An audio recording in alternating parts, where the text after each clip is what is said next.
तो हमने देखा कि पारितंत्र को इंग्लिश में कहते हैं इकोसिस्टम। आपने 7th 8th और अपने छोटी क्लासेस में आपने ज़रूर पढ़ा होगा इकोसिस्टम के बारे में, है ना। अगर आपको याद हो, इकोसिस्टम का शब्द सुना तो ज़रूर होगा। तो इकोसिस्टम क्या है ये हम दोबारा से यहाँ पे पढ़ेंगे अपने इन्वायरमेंटल स्टडी के सब्जेक्ट में। तो देर ना करते हुए हम वीडियो को स्टार्ट करते हैं। सबसे पहले समझिए पारितंत्र है क्या। देखिए पारितंत्र क्या होता है। देखिए पारितंत्र जो है यानी कि जो हमारा इकोसिस्टम होता है वो अलग अलग होते हैं। हर एक जगह का इकोसिस्टम अलग अलग होता है, ठीक। अगर आप इंडिया की बात करो तो इंडिया का इकोसिस्टम जो है वो अलग है। इंडिया का इकोसिस्टम अलग हो गया। अब इंडिया में भी क्या कहते हैं, पोल डिवाइडेड है, उत्तर दक्षिण पूर्व पश्चिम करके, है ना। इनके भी अलग अलग इकोसिस्टम है। जैसे ऊपरी में जो है वो आपको कोल्ड इकोसिस्टम दिखेगा, नीचे की तरफ आपको दिखेगा इधर इधर। हर एक जगह का इकोसिस्टम जो है अलग अलग है। तो आखिरकार ये इकोसिस्टम है क्या ये हम देखेंगे, ठीक। तो इकोसिस्टम क्या है। इकोसिस्टम पारितंत्र या पारिस्थितिक तंत्र दोनों का मतलब एक ही होता है, कंफ्यूज नहीं होना आपको यहाँ पे। पारितंत्र अथवा पारिस्थितिक तंत्र क्या है, ये एक प्राकृतिक इकाई है। क्या है, ये एक प्राकृतिक इकाई है जिसमें एक क्षेत्र विशेष के एक पर्टिकुलर जगह के सभी जीवधारी पौधे जानवर जीव शामिल होते हैं। यानी कि एक पर्टिकुलर जगह के जितने भी प्राकृतिक इकाई में क्या जीव हो गए, जंतु हो गए, है ना, जीव जंतु जीवाणु, ये सब क्या है, ये अपना एक पारितंत्र एक अपना एक इकोसिस्टम बनाते हैं। जैसे कई सारे होते हैं, जैसे लैंड इकोसिस्टम हो गया। लैंड इकोसिस्टम में क्या है, आपकी भूमि आ जाती है ना। अब भूमि पे कोई एक चीज़ तो होती ही नहीं है, भूमि पे कई चीज़ें हैं, उसके ऊपर पेड़ पौधे हैं, भूमि पर जानवर भी रहते हैं। तो क्या है, ये अपना एक इकोसिस्टम बना लेती है। तो इकोसिस्टम यही होता है जिसमें एक क्षेत्र विशेष के सभी जीवधारी पौधे जानवर अणु जीव सभी शामिल होते हैं, जो कि अपने अजैव, ये यहाँ पे अजय थोड़ी मिसप्रिंट हो गई है, ये मैं ठीक कर देती हूँ उसको, यहाँ पे आएगा अजैव, जो कि अपने अजैव पर्यावरण के साथ अंतःक्रिया करके एक संपूर्ण जैविक इकाई बनाती है। संपूर्ण जैविक इकाई बनाती है, अंतःक्रिया करती है। यानी कि जितने भी आपके पर्यावरण में जितने भी अजैविक हैं, है ना, जैविक और अजैविक यानी लिविंग और नॉन लिविंग थिंग्स, ये आपस में क्या है, इंटरैक्शन करती है, यानी कि अंतरक्रिया करती है आपस में ही। अब देखो जीविक जो अजैविक है और जीविक है, ये आपस में ना एक दूसरे पर निर्भर भी है। अगर आप देखो लैंड यानी कि भूमि क्या है, निर्जीव है यानी कि अजैविक है ना। लेकिन भूमि पर क्या है, पेड़ पौधे भी उगते हैं। लेकिन पेड़ पौधे क्या है, ये जीविक है, ये जैविक है। तो एक तरीके से ये आपस में इंटरलिंक करते हैं, ठीक। तो क्या है, जैविक पर्यावरण के साथ अंतःक्रिया करके एक संपूर्ण जैविक इकाई बनाते हैं। इन्हीं को इकोसिस्टम कहती है। यानी कि जो आपकी लिविंग थिंग्स और नॉन लिविंग थिंग्स है, ये आपस में इंटरलिंक करती है और इंटरलिंक करके एक अच्छे खासे और एक पारितंत्र का निर्माण करती है। दूसरे शब्दों में भी यहाँ पे और इसी तरीके से समझिए आप, पर्यावरण में जैविक और अजैविक, ठीक, घटक के संबंध का अध्ययन ही पारिस्थितिक तंत्र या इकोसिस्टम कहलाता है। देखो कितना आसान शब्दों में यहाँ पर पूरे पारिस्थितिक तंत्र को बता दिया। यानी कि पूरे पर्यावरण में, पूरे इन्वायरमेंट में लिविंग थिंग्स और नॉन लिविंग थिंग्स का जो रिलेशन होता है और उसकी जो स्टडी होती है, यानी कि लिविंग और नॉन लिविंग थिंग्स के अध्ययन का संबंध ही इकोसिस्टम होता है। यानी कि हम जो पढ़ते हैं लिविंग थिंग्स और नॉन लिविंग थिंग्स में, हम जो पढ़ते हैं लिविंग और नॉन लिविंग थिंग्स में, उनके बीच का स्टडी ही, ठीक, उनके बीच की जो अंतःक्रिया की जो स्टडी होती है उसी को हम इकोसिस्टम कहते हैं, ठीक। तो आई होप ये क्लियर हो गया होगा, डिटेल में बिल्कुल बता दिया गया है। अब देखो यहाँ पे एक चीज़ और है, यहाँ पे एक पर्यावरणवादी है जिनका नाम है एजी टेंसिले। क्या नाम है उनका, एजी टेंसिले। काफ़ी इंपॉर्टेंट पॉइंट है ये, याद रखना। एजी टेंसिले ने 1935 में इकोसिस्टम की संज्ञा दी। यानी कि जो इकोसिस्टम है वो शब्द किसने दिया, किस पर्यावरणवादी ने दिया, तो कौन थे वो, एजी टेंसिले। काफ़ी इंपॉर्टेंट क्वेश्चन है ये, याद रखना आप लोग। तो एजी टेंसिले ने इकोसिस्टम की संज्ञा दी, कब दी, 1935 में, 1935 में। अब देखिए पर्यावरण के घटक कौन से हैं, तो पर्यावरण के दो घटक हैं, जैविक और अजैविक। बताया ही था कि पर्यावरण में हमारे पूरे लैंड पर दो ही चीज़ें मिल सकती है, या तो वो चीज़ें लिविंग होगी या तो वो चीज़ें लिविंग होगी या वो नॉन लिविंग होगी, है ना, सिंपल चीज़ है। तो वो जैविक होगी या अजैविक होगी। अब हम इसके आगे पढ़ते हैं इनको डिटेल में, जैविक और अजैविक को। सबसे पहले देखेंगे हम जैविक घटक।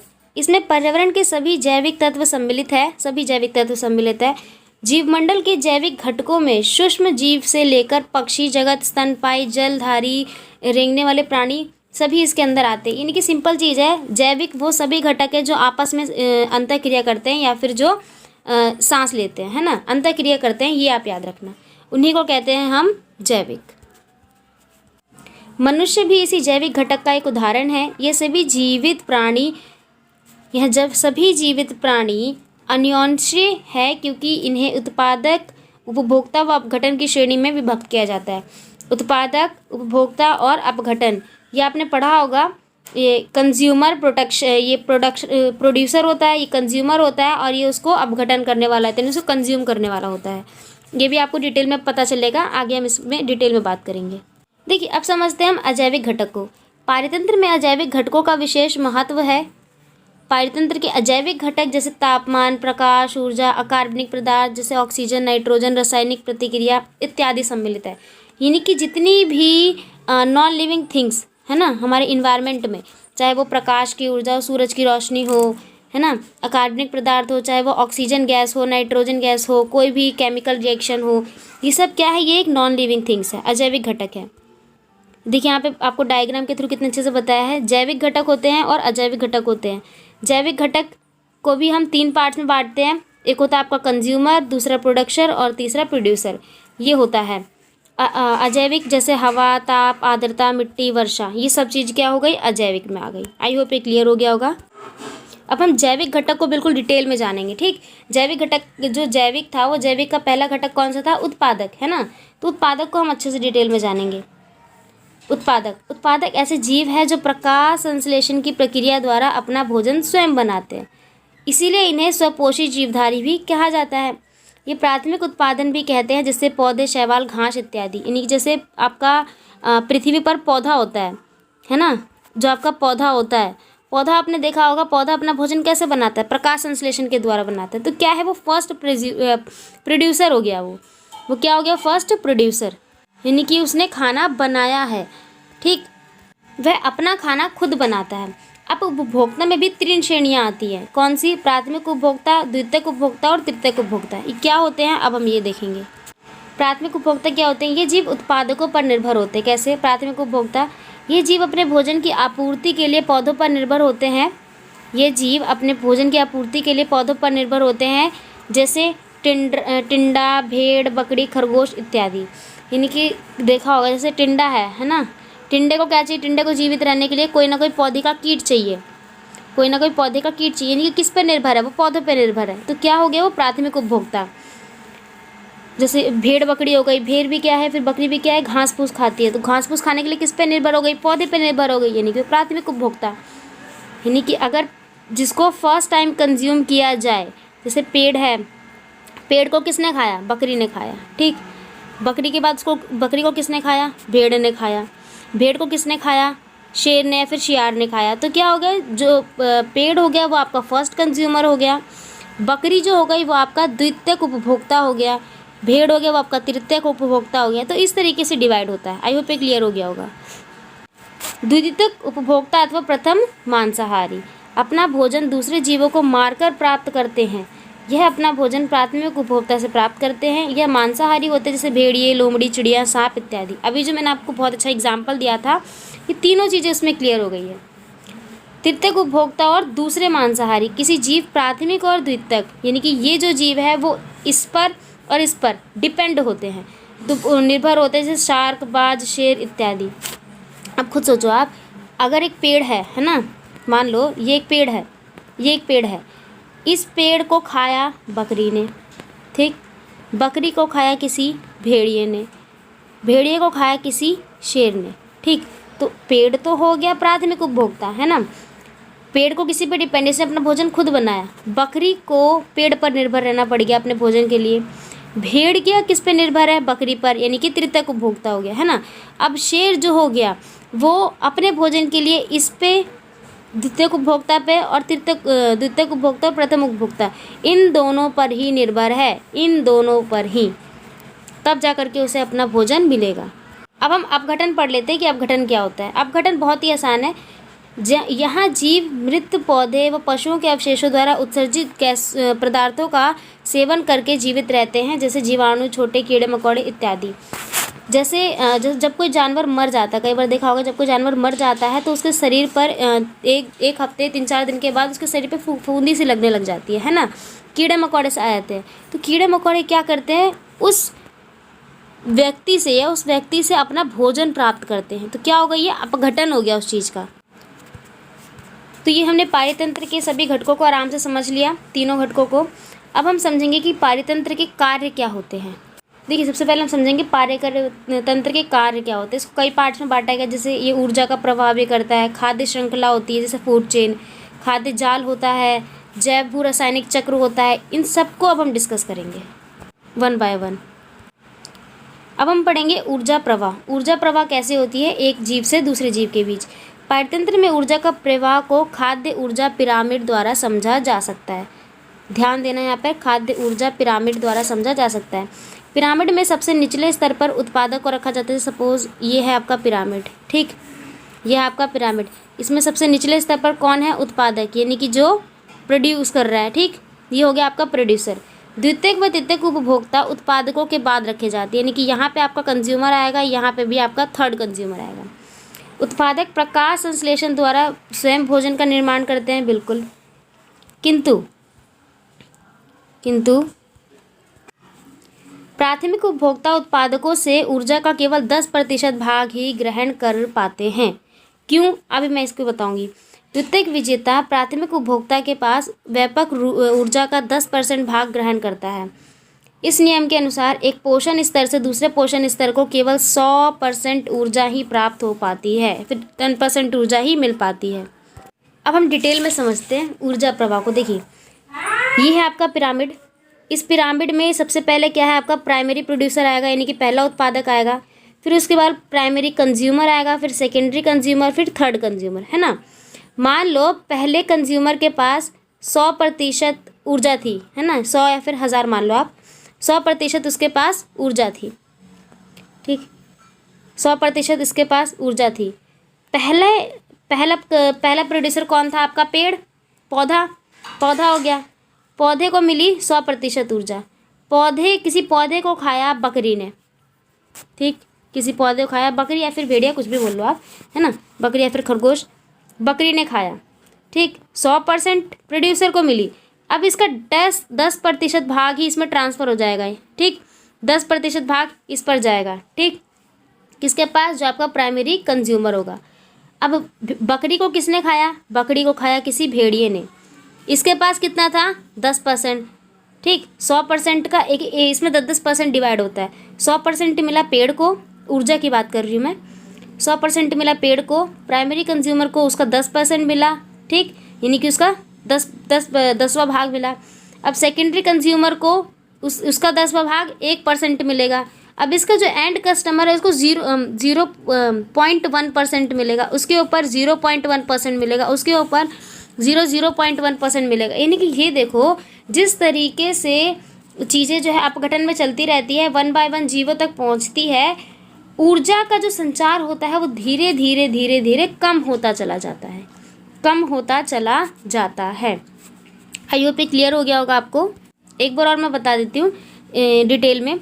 जैसे एक पेड़ है, मान लो ये एक पेड़ है ना, पेड़ है, सिंपल से एग्जांपल लेते हैं, ये एक पेड़ है, पेड़ ने अपना भोजन खुद बनाया, यानी कि इसके पास पूरी 100% की एनर्जी है, पूरी 100% की एनर्जी।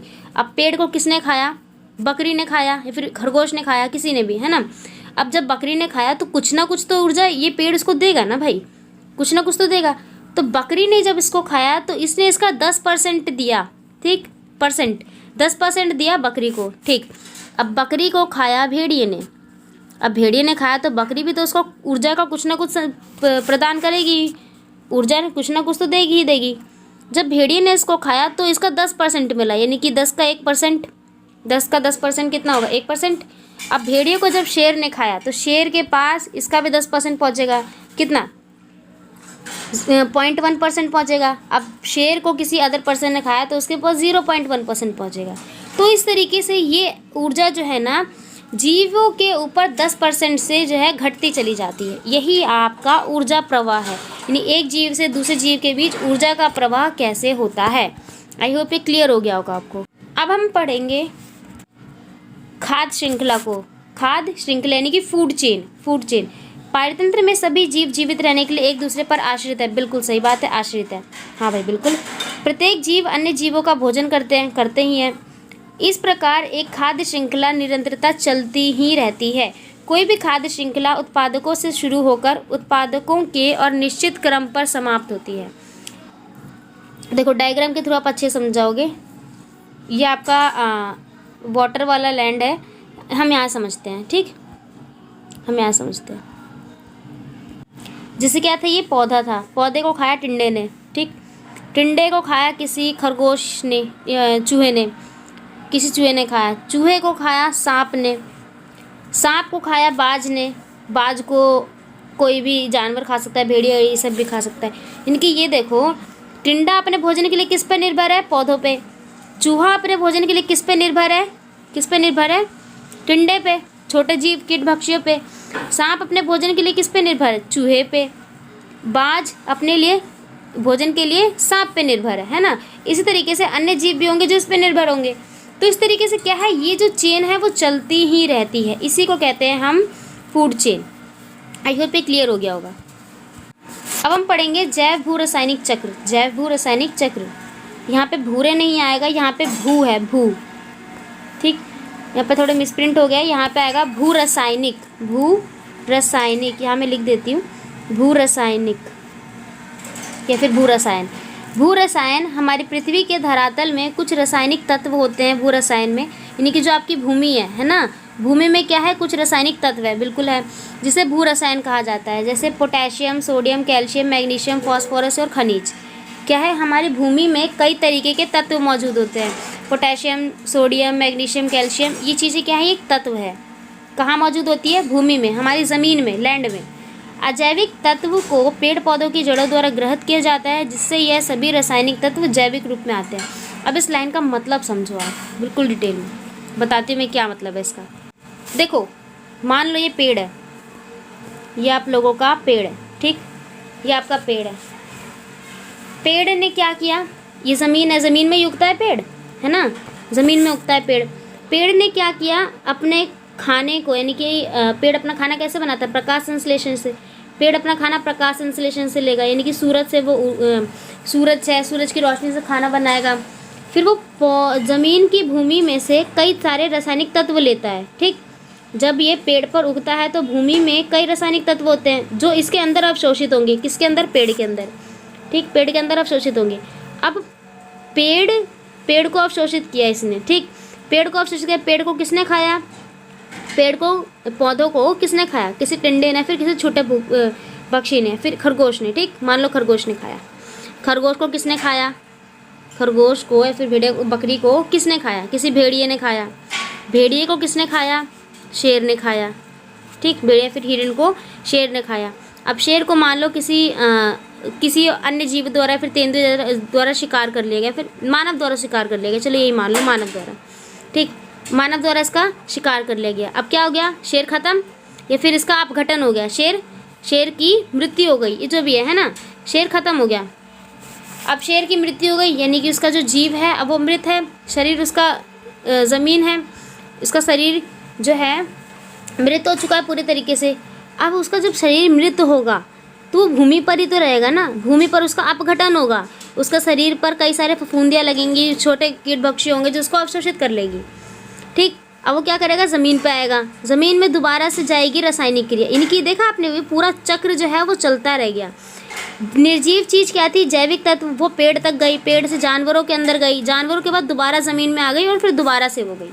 तो इस तरीके से ये जो चक्र है वो चलता रहता है, जिसको जैव भू रसायन चक्र कहते हैं। तो ये जो वीडियो थी आई होप आपको क्लियर हो गई होगी। ठीक, ये वीडियो आपको क्लियर हो गई होगी। इसमें हमने एक एक चीज़ को समझा, पारितंत्र के एक एक डिटेल को समझा। ये आपका पार्ट 1 था, ये आपका पार्ट 1 था। अब हम मिलेंगे अगली वीडियो में, ठीक।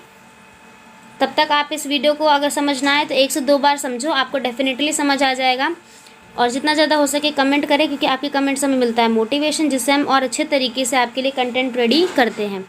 बाकी इस वीडियो को अपने अन्य दोस्तों तक ज़रूर शेयर करिए। जितना ज़्यादा आप कमेंट करोगे उतना हमें पता चलेगा। वीडियो पसंद आई होगी आप लोगों को, चैनल को सब्सक्राइब ज़रूर करें। बने रहने के लिए धन्यवाद।